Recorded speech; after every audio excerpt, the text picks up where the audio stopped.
বাংলাদেশ জামায়াতে ইসলাম যদি ক্ষমতায় আসে তাহলে এদেশের হিন্দু ভাইয়েরা সবচেয়ে বেশি আরামে থাকবে বলে মন্তব্য করেছেন জামায়াতে ইসলামীর মাদারীপুর 2 আসনের সংসদ সদস্য পদপ্রার্থী মাওলানা আব্দুস সোবাহান খান। মাদারীপুরের রাজৌরে পৌর জামায়াতের সমাবেশে প্রধান অতিথির বক্তব্যে এসব কথা বলেন তিনি। আব্দুস সোবাহান খান বলেন, আমরা হিন্দু ভাইদের সংখ্যালঘু মনে করি না, তারা আমাদের ভাই। তিনি আরো বলেন, জনগণ জুলাই বিপ্লবের পর বিভিন্ন পত্রপত্রিকা ও সামাজিক যোগাযোগ মাধ্যমে জামায়াত সম্পর্কে জানতে পেরেছে। বাংলাদেশ জামায়াতে ইসলামী কোরআন ও হাদিসের ভিত্তিতে এদেশে একটি মানবিক ও কল্যাণকর রাষ্ট্র কায়েম করতে চায়। এমন একটি সমাজ কায়েম করতে চায় যেখানে জুলুম থাকবে না, নির্যাতন থাকবে না, চাঁদাবাজি থাকবে না দখলদারিত্ব। মঙ্গলবার বিকেলে রাজৌরি উপজেলার টেকেরহাট বন্দরের কবির মাঠে আয়োজিত পৌরসভা জামায়াতের সমাবেশে পৌর আমির শেখ মোশাররফ হোসেনের সভাপতিত্বে ও সেক্রেটারি ফাইজুর রহমান মামুনের সঞ্চালনায় সমাবেশে বিশেষ অতিথির বক্তব্য রাখেন জামায়াতের মাদারীপুর জেলা আমির মাওলানা মুখলিসুর রহমান, জেলা সেক্রেটারি শুরা ও কর্মপরিষদ সদস্য অ্যাডভোকেট মিজানুর রহমান, জেলা শুরা ও কর্মপরিষদ সদস্য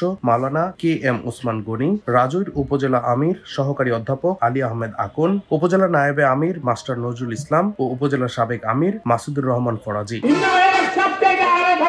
ডেস্ক রিপোর্ট, দৈনিক ডেস্টিনি।